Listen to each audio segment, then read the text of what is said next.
I thought 7 years of servitude had finally bought me freedom from my mother-in-law. I was wrong. Some sentences are never truly over. For the past 7 years, my life has been governed by the clock on the kitchen wall and the whims of my mother-in-law, Eleanor. Every day at 4:30 p.m., the ritual would begin. The gentle chop of vegetables, the clatter of a pot on the stove, the cloying scent of boiled chicken and rosemary, her required meal, filling a home that hadn't felt like my own in years. My husband, Mark, would call it my labor of love. I called it my sentence. Eleanor lived in the granny flat attached to our house, a proximity that felt less like a convenience and more like a surveillance state. Every meal I cooked, every guest I had, every decision I made was subject to her silent, steely-eyed judgment from her window. Then, 2 months ago, the miracle happened. Eleanor announced she was moving. Not just to another part of town, but to a prestigious, top-of-the-line assisted living community 3 hours away, near her sister. She'd apparently been on a waiting list for years. The announcement was made over one of her bland chicken dinners. She delivered the news with a sigh, as if it were a great tragedy she was enduring for our sake. "I just don't want to be a burden anymore," she'd said, dabbing a pristine napkin at the corner of her eye, which remained stubbornly dry. Mark, bless his loyal heart, protested immediately. "Mom, you're never a burden." I, on the other hand, had to physically bite the inside of my cheek to keep from breaking into a grin so wide it would have split my face. I played my part, of course. I murmured about how much we'd miss her, how the house would feel empty, all while my soul was singing a hallelujah chorus. The weeks leading up to the move were a blur of boxes, bubble wrap, and feigned sadness. I packed her collection of porcelain cats with the care of a museum curator, each one a tiny monument to my impending freedom. Mark was mopey, convinced his mother was being shipped off to a sad, lonely existence, despite the community's brochure boasting a golf course, a swimming pool, and a social calendar that looked more active than ours. The day she left, I hugged her goodbye at the door, breathing in the ghost of her lavender-scented powder for what I hoped was the last time. She squeezed my arm a little too tightly. "You be good to my boy," she whispered, her voice a familiar mix of warning and possession. I just smiled and nodded, the perfect daughter-in-law to the very end. The first week of freedom was euphoric. The silence in the house wasn't empty. It was peaceful. I cooked spicy Thai curry, filling the kitchen with the forbidden aromas of lemongrass and chili. Mark and I ate dinner at the dining table, not on trays in front of the TV so we could keep an eye on Mom. We held hands. We talked. It felt like we were dating again, rediscovering the people we were before our lives were annexed by his mother's needs. The granny flat stood empty and quiet, a monument to a battle I had finally won. I started making plans to turn it into an art studio, a dream I had shelved years ago. Life was finally beginning. Tonight was special. It was the 1 month anniversary of our liberation. I was making Mark's favorite, steak au poivre with creamy mashed potatoes and asparagus. The rich, decadent smell was a world away from boiled chicken. The sizzle of the steak in the hot pan was music. I had set the table with our good china, the plates we never used because Eleanor found them too fussy. I even lit candles. I was just about to plate the food, my heart feeling lighter than it had in a decade, when my phone rang. It was Mark. "Hey, honey," I answered, my voice bubbling with happiness. "You're just in time? Dinner's almost ready." His voice on the other end was strained, tight. "Hey, yeah, about that. Listen, something's happened. I'm on my way home, but I'm not alone." My stomach dropped. "What do you mean? Is everything okay?" There was a pause, and in the background I could hear a faint, horribly familiar voice complaining about the traffic. My blood ran cold. It couldn't be. "It's Mom," Mark said, his voice dropping to a near whisper. "The assisted living thing? It didn't work out. There was an incident. They asked her to leave. She's moving back. She's with me now. We're about 10 minutes away." He took a breath, and his next words shattered my perfect, fragile peace into a million pieces. "She said she's starving. She hopes you haven't forgotten how to make her chicken soup." I stood there, phone pressed to my ear, the glorious smell of my celebratory dinner suddenly turning my stomach. I looked at the beautifully set table for two, the flickering candles, the perfectly cooked steaks resting on the cutting board. 7 years of servitude flashed before my eyes. The demands, the criticism, the complete and utter erasure of my own life within my own home. And now she was coming back, not just to visit, to stay. He said, moving back.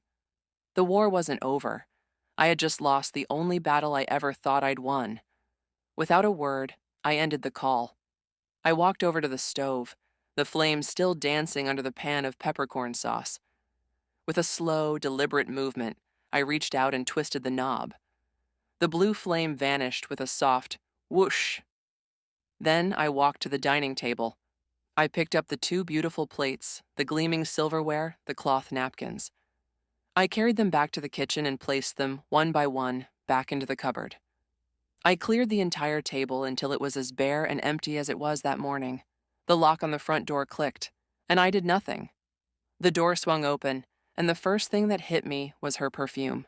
That same oppressive cloud of lavender and old lace that had clung to the furniture for years. It mingled with the defiant, delicious scent of my steak dinner, creating a nauseating perfume of past and present. Eleanor stood framed in the doorway, her small frame wrapped in a beige cardigan, her face a mask of weary martyrdom. Behind her, Mark struggled with 2 large suitcases, his face etched with apology and exhaustion. "Well," Eleanor said, her voice thin and sharp, "it seems we've interrupted something." Her eyes flickered from my face to the bare dining table, a flicker of triumphant disappointment in them. She knew. She knew she was ruining something, and she relished it. "Mom, let's get you inside," Mark grunted, shuffling past her with the bags. He dropped them in the middle of the entryway, creating an immediate and permanent-looking obstacle. "Honey, I am so sorry. Her phone died. I couldn't call sooner." I didn't look at him. My eyes were locked on Eleanor. "Hello, Eleanor," I said. My voice was eerily calm, a flat, dead thing in the suddenly charged air of my home. "You're back." It wasn't a question. It was an accusation. "Circumstances have changed," she sniffed, stepping inside and pulling her cardigan tighter, as if the warmth of our house was somehow offensive to her. "That place, it was dreadful. The food was inedible and the people were common. One of them," she lowered her voice conspiratorially, "accused me of stealing her bingo dabber. Can you imagine the indignity?" "She got into a shouting match with a 90-year-old man in a wheelchair, honey," Mark whispered, coming to stand beside me. "They said she was disruptive to the community's harmony. It was a whole thing. They gave us 24 hours to find other arrangements. Of course, it was never Eleanor's fault. The world was simply filled with bingo dabber thieves and unreasonable staff who failed to appreciate her unique brand of charm." I felt a hysterical laugh bubble up in my chest, but I swallowed it down. It would have sounded like a scream. "I see," I said, my voice still unnervingly level. Eleanor's gaze drifted toward the kitchen. "Mark said you were making soup," she stated, her eyes narrowing. My throat is terribly scratchy from the ordeal. Here it was, the first test, the first command disguised as a frail request. The old me would have been scurrying to the pantry already, flustered and apologetic, pushing my own needs aside as if they never existed. But the old me had died an hour ago, on the phone. "No," I said simply, "there is no soup." The silence that followed was monumental. Mark stared at me, his mouth slightly agape. Eleanor's perfectly powdered eyebrows shot up toward her hairline. It was as if I'd just confessed to burning down an orphanage. "What do you mean, no?" Mark asked, his voice a frantic hiss. "Honey, she's exhausted. She's had a terrible day." I turned the stove off," I said, finally tearing my gaze away from his mother to look at him. I wanted him to see my face. I wanted him to see that the doormat he'd married had finally gotten up off the floor. I was making us dinner, for our anniversary, a quiet dinner for 2. I gestured to the empty table, a silent testament to the evening she had just murdered. Eleanor let out a long, suffering sigh. "Oh dear, don't you two fight because of me. I'll just go to my room. I can live on water, I suppose. I've done it before." She made a move toward the hallway, a frail, tragic figure, a master manipulator at work. "Mom, don't be ridiculous," Mark snapped, his frustration turning on her for a split second before swinging back to me. For God's sake, can't you just heat up a can of something? Is that too much to ask? Yes, I said. The word felt powerful, solid. It is. I looked past him, at the two suitcases sitting like twin tombstones in my hall. Where exactly were you planning on putting her? Mark ran a hand through his hair, looking trapped. Well, in her old room, of course, in the granny flat. Just for now. Just until we figure things out. He said it so casually, as if he were merely suggesting we move a piece of furniture. He didn't see the grenade he had just rolled across the floor. The granny flat, I repeated, a slow, cold smile spreading across my face.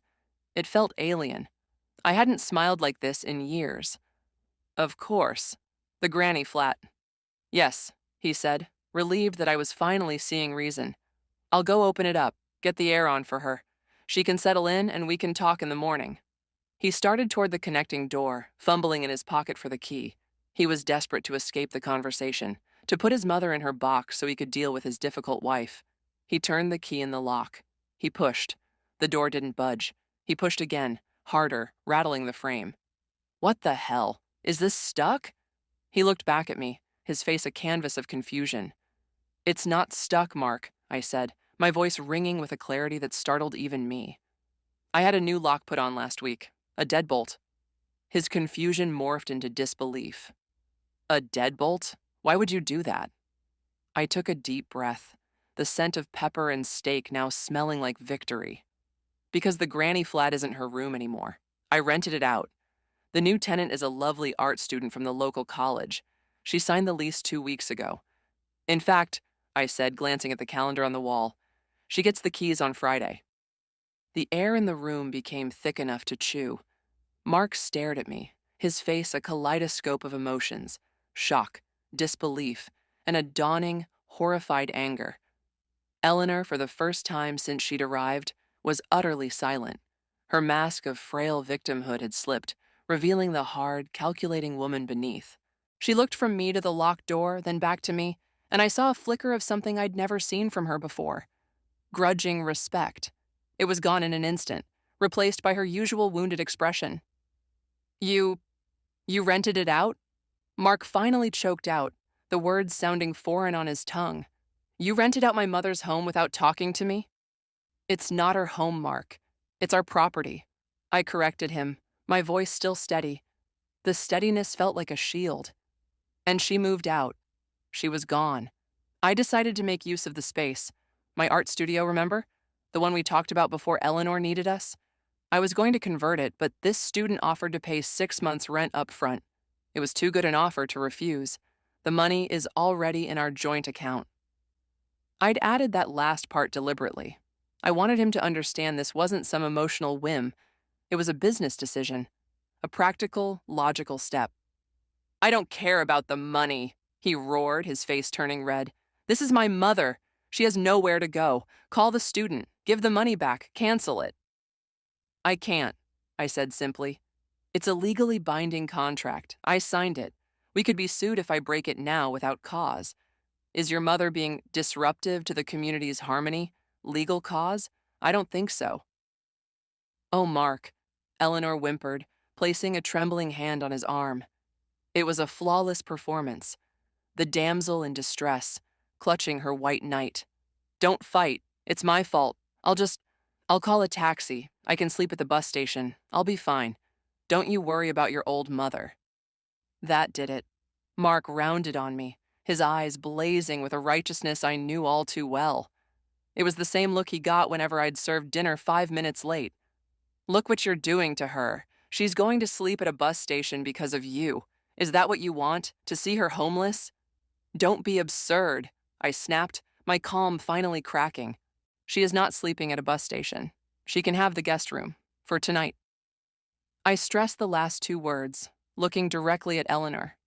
And tomorrow you and I said, pointing a finger at Mark, will sit down and look at other assisted living facilities, ones that are perhaps more tolerant of bingo-related conflicts.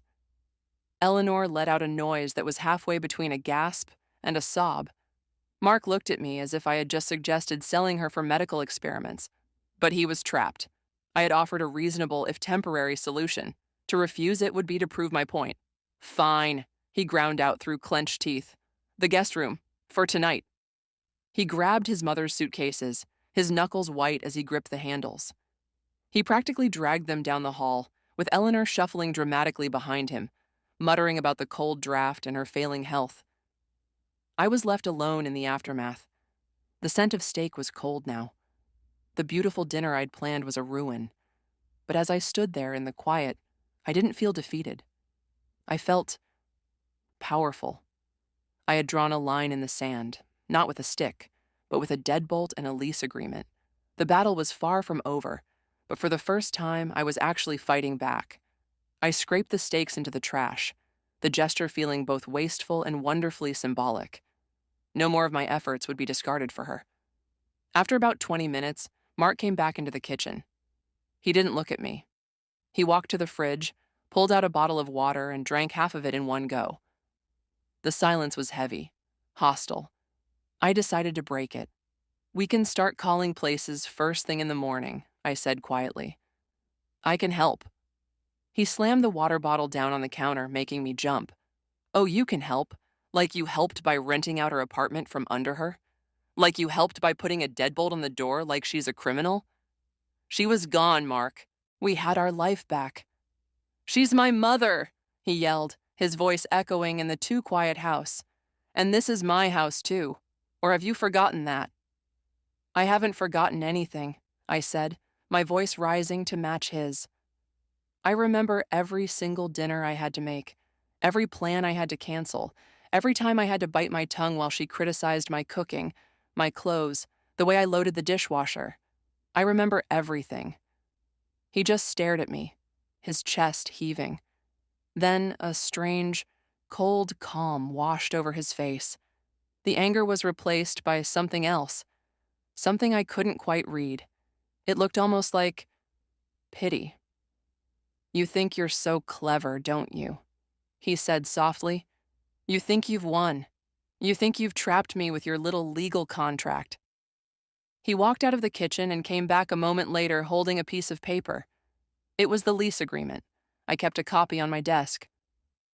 "I've been reading this, honey," he said, his voice dripping with condescending sweetness. "And you did a very thorough job. You covered all the bases: rent, duration, notice period. It's all here." He tapped a finger on the last page. "But there's a problem, a big one. You forgot something very important when you signed it." He held it out for me to see, his finger pointing directly at the signature line. My name was there, neat and clear. But right next to it, the line for the second landlord was completely blank. "You forgot," he said, a slow, cruel smile spreading across his face. "My signature." My blood turned to ice water. He was right. In my euphoric rush to reclaim my space, in my haste to solidify my victory, I had made a rookie mistake. The house was in both our names. The lease wasn't valid without his signature. The deadbolt, the contract, the art student with her prepaid rent, it was all a house of cards, and he had just pulled out the single card holding it all up. His cruel smile told me he knew it. He thought he had me cornered, that I would crumble and concede, reverting back to the compliant wife he was used to. "So, you see," he continued, tossing the lease onto the counter as if it were trash, "there is no contract. There is no tenant. There is just my mother who needs her home back. You will call that student in the morning and tell her there's been a mistake. The apartment is no longer available. End of story." He turned to leave, the picture of smug victory. But something inside me, something that had been dormant for 7 long years, finally snapped. It wasn't loud or explosive. It was quiet, sharp, and deadly. "No," I said. He stopped, his back to me. "What did you say?" "I said no," I repeated, my voice imbued with a newfound strength. "You're right. The lease isn't valid. But that doesn't change anything. That granny flat is not becoming her room again. My art studio is not going back into storage. My life is not going back into a box for her convenience." He turned around slowly, a look of genuine disbelief on his face. "And just how do you plan to stop me? I'll move her things in myself. I'll take the damn door off the hinges if I have to." "You could," I agreed, nodding calmly. "And if you do, you'll be doing it alone. Because I won't be here." The smugness vanished, replaced by a flicker of confusion. What's that supposed to mean? It means that for 7 years, I have lived in a three-person marriage, and I was always the one who came in third. I compromised, I sacrificed, I yielded on every single front because I loved you, and I thought that's what love meant. But it's not. Love is not a constant state of surrender. This house stopped being a partnership a long time ago. It became a job. I was your mother's unpaid, unappreciated caregiver, and you were her loyal son who valued her comfort over my happiness. Tonight, you proved that. You didn't come home and say, "Honey, we have a problem. How can we solve it?" You came home and said, "My mother is back. Your plans are canceled." Tears were streaming down my face now, but my voice didn't waver. So you have a choice to make, Mark. Right here, right now. It's her or me. You can have this house, and you can install your mother in her little throne in the granny flat.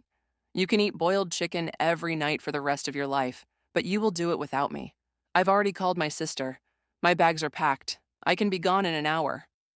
He stared at me, his mouth opening and closing like a fish. The threat wasn't empty. He could see it in my eyes. The woman he thought he had under his thumb was gone. In her place was a stranger who was holding a detonator to their entire life.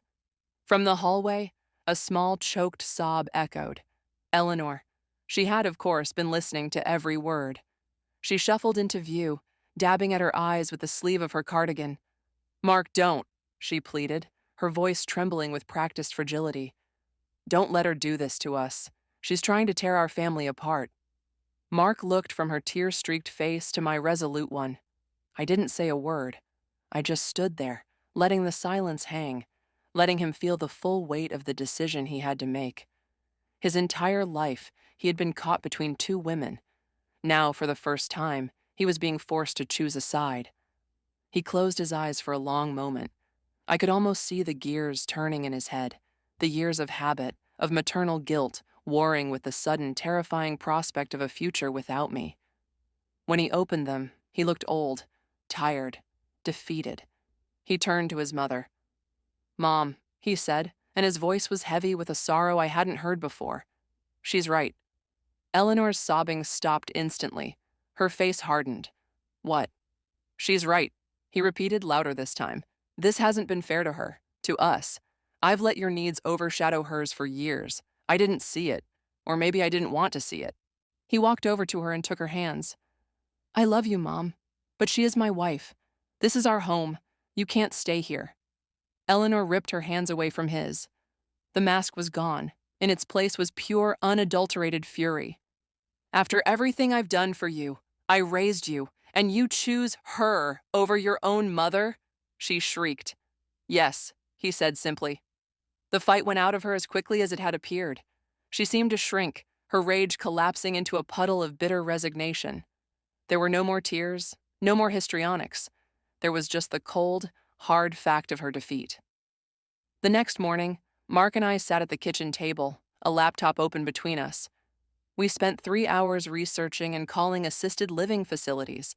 We found one just 20 minutes away, a beautiful place with a garden and, I noted with a private smile, a very active bingo club. Eleanor refused to speak to either of us. She stayed in the guest room, the door firmly shut. When the time came to leave, she walked out of the house without a word, refusing to even look at me. As the car pulled away, I stood in the doorway, watching it disappear down the street. Mark came and stood beside me, slipping his arm around my waist. The house was quiet, but this time it was a different kind of quiet. It wasn't the silence of surrender. It was the silence of a new beginning. "The art student called," Mark said softly. I explained the situation. I told her we had a family emergency, but that the flat would still be available next month, and I offered to knock 100 off the rent for the trouble. She was very understanding. I turned and looked at him.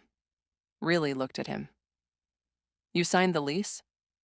"I did," he said, a small, hopeful smile on his face. "It's on the counter. I thought maybe tonight we could try that steak dinner again." I leaned my head on his shoulder, breathing in the smell of our home.